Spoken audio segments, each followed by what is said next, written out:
Hello, good morning, Ma'am Quiroga.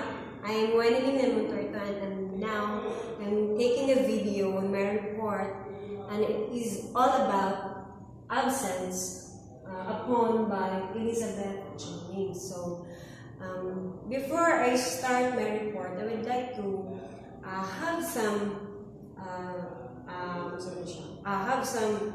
introduction with my report that this word absence is some kind of a loss. So this poem talks about lost through the scenery around her. So we can connect with the poem because this poem absence, most people have lost someone they love, either to death or to falling out or the end of relationship, right?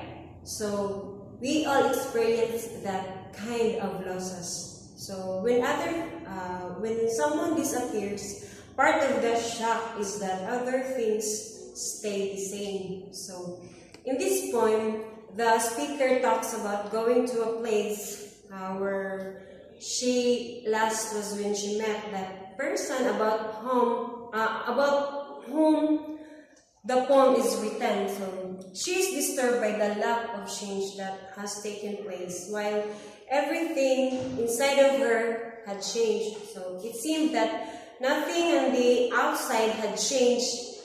The speaker eloquently describes the way the lack of change in the scenery affected her.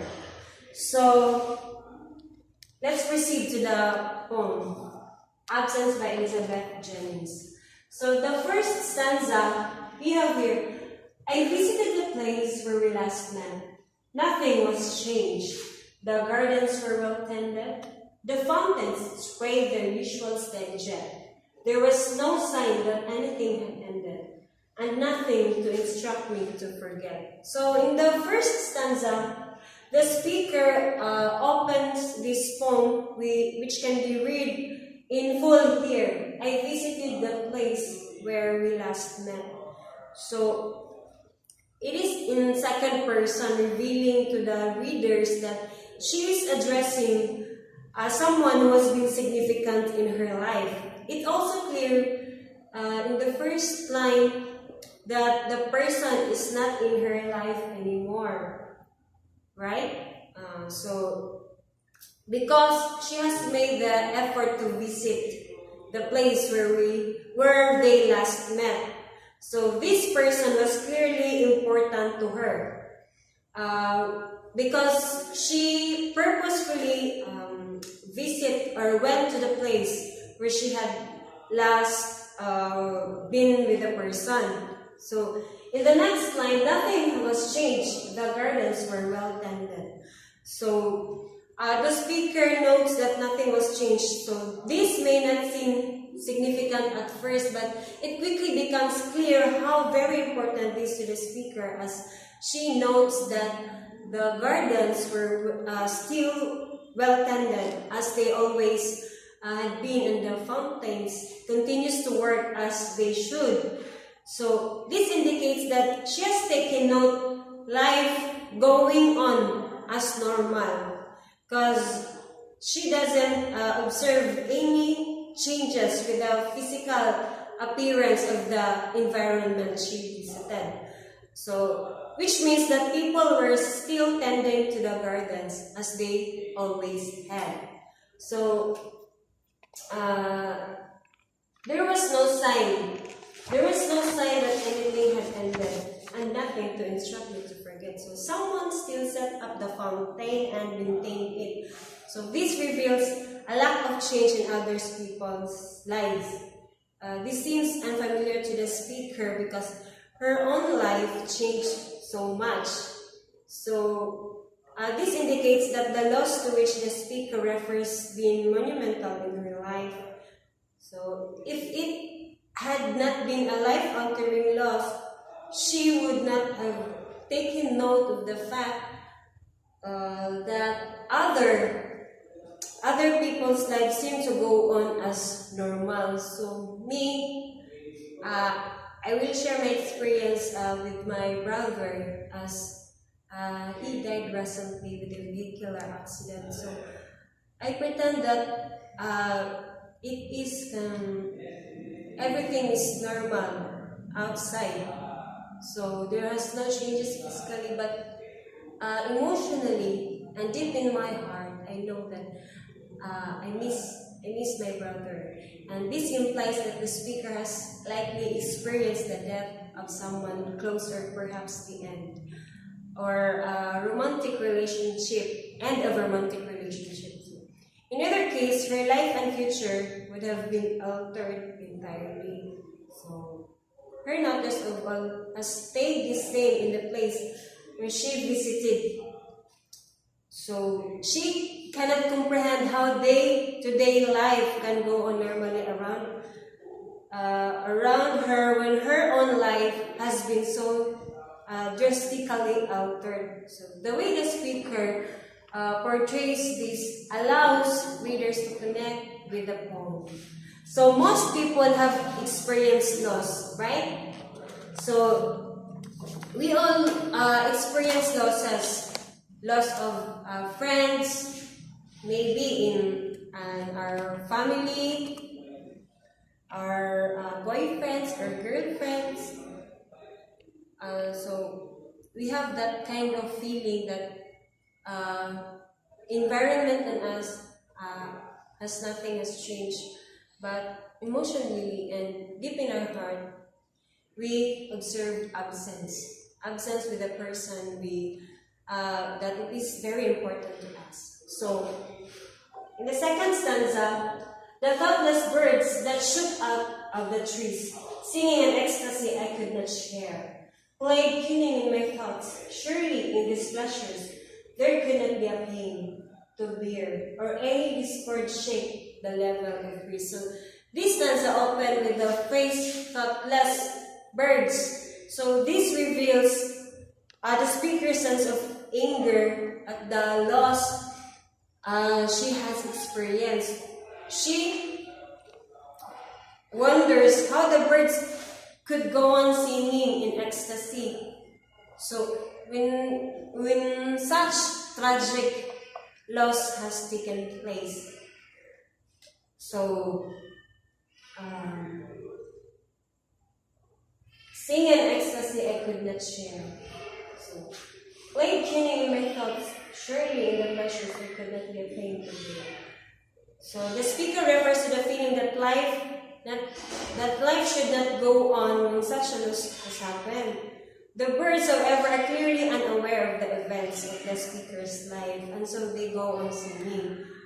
So the thoughtless reveals the resentment that she has buried inside. So it comes out in her feelings towards the birds as they sing cheerful songs. So we can compare these birds as maybe our friends or people that still go on with their lives because they don't know what happened on us, that we experience losses, we experience absences. So it comes out in her feelings toward the birds as they sing cheerful songs, even as her own heart is so broken. So this is why she admits that I could not share. So his feelings of being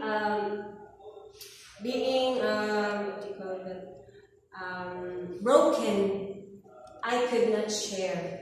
So the ecstasy with the birds in the third line of this stanza, played tuning in my thoughts. She wonders for a moment if her pain is real or if it is everything around her that is real. She says that the scenery and the sound of birds played tuning in her thoughts.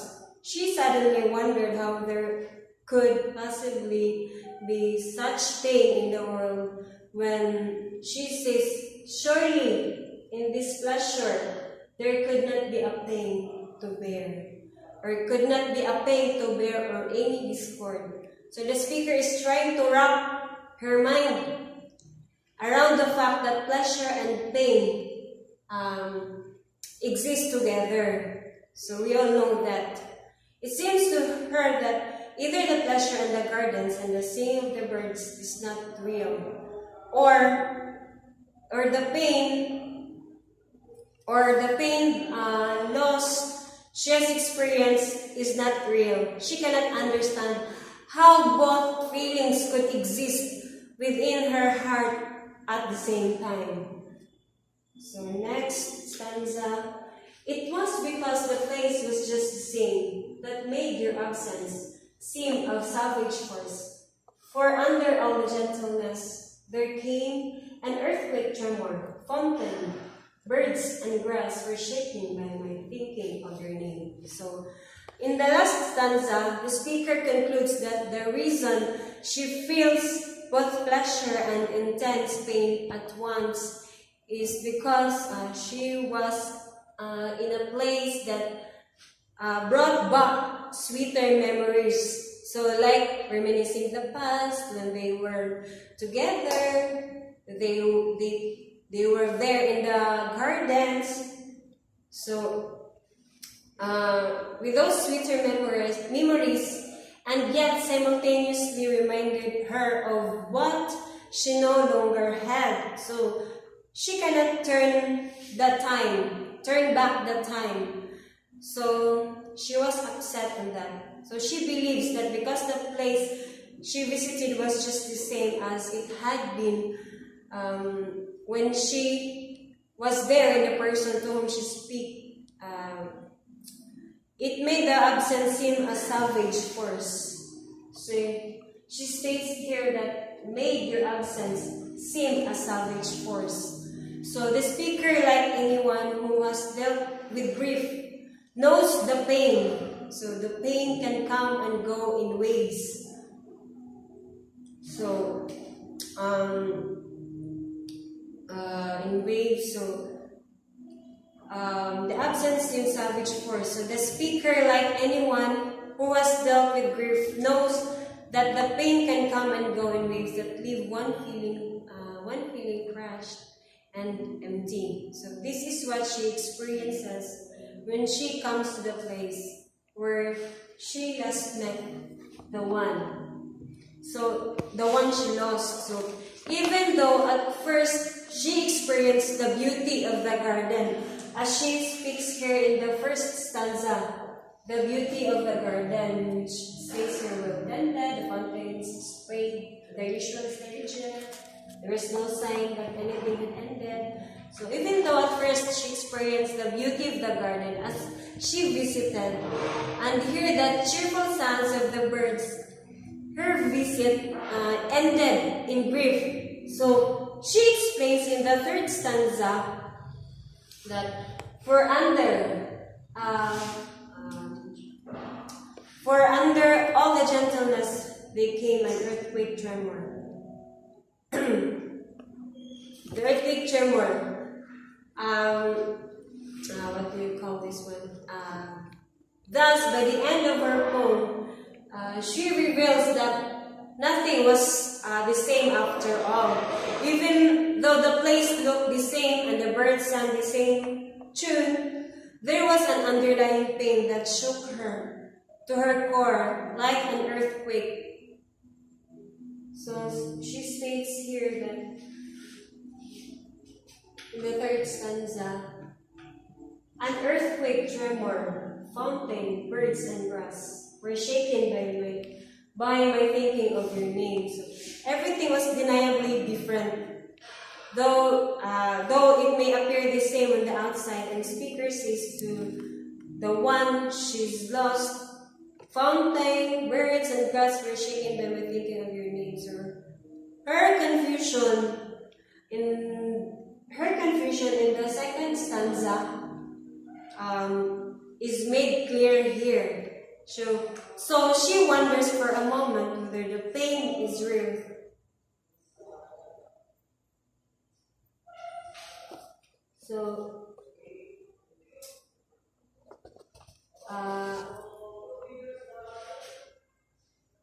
So an earthquake tremor were shaken by my thinking of your name. So She wonders for a moment whether her pain is real, since everything around her still seems so gentle and pure and cheerful, but in the end, she concludes that all that might seem peaceful and happy is shaken by the mere thought of the name of the person she had loved and lost. So, this poem is a sad poem. So, with the title Absence, so we felt like emptiness in our heart. So, I hope you understand my analysis about the poem. Then next, we have this Elizabeth Jennings biography. Elizabeth Jennings was born in Boston, Lincolnshire, England in July 18, 1926. It was at college that Jennings first developed a love for writing. So it was not until she was 27 old that her first collection of poems was released. In amongst all of her successes, Jennings suffered from bouts of severe mental illnesses, and that is the cause of her death. Then next, this is Elizabeth Jennings from her childhood, adulthood, and in old age. So Jennings is known today as a master of form and lyric poetry. Her work is marked by its emotional restraint. So this poem is, most of the poem she wrote is emotional restraint and connection to the Roman Catholic Church. So Elizabeth Jennings died in October 26, 2001, soon after receiving an honorary doctorate of divinity from Durham University. She is buried in Wolverhampton Cemetery in Oxford. So the theme of the story, the poem Absence by Elizabeth Jennings is the main theme in this poem, as it's clear from the title, it's absence. So the absences of the beloved ones and those who rely and depend on our lives can be destructive and very harmful, since it will always create a sense of trauma for us. Even the places we see might remind us of them. So it is true. So the language and form. Absence is a lyrical poem that consists of 3 quintets, stanzas with 5 verses. So 5 verses, like this one. 1, 2, 3, 4, 5. 1, 2, 3, 4, 5. 1, 2, 3, 4, 5. So that is a lyrical poem. It has a regular rhyme scheme in the form A, B, A, B, A, C, B, C, B, C, E, F, E, E. So the poem Absence uses imagery from the word well-tended gardens and the fountain. So it evokes the mind's eye as serene scenic spot. They are visual images. So the writer, Elizabeth Jennings, uses only simple words to describe or in writing his poem. So the thoughtless birds that shook out of the trees and an earthquake tremor. So this means that evoke images of movement and are kinesthetic images.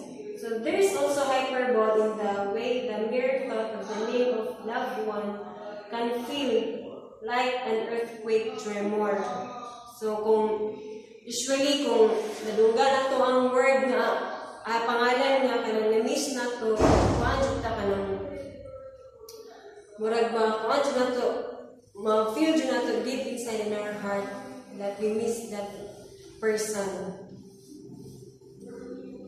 that important person in our life. So the poem, though simple and direct, conveys the sense of absence and blues very powerfully through its clever use of opposites. bird singing ecstasy versus the poet's sense of blues, the gentleness versus earthquake tremor. That ends of my report. Well, the character of the poem absence, it depends on the reader, because if I am the one who reading, I can relate it to the poem because I experienced my family's death, or even my friends, or in a relationship. So maybe in this poem by Elizabeth Jennings, it is for her friends whom she misses, or her boyfriend. So it is relatable.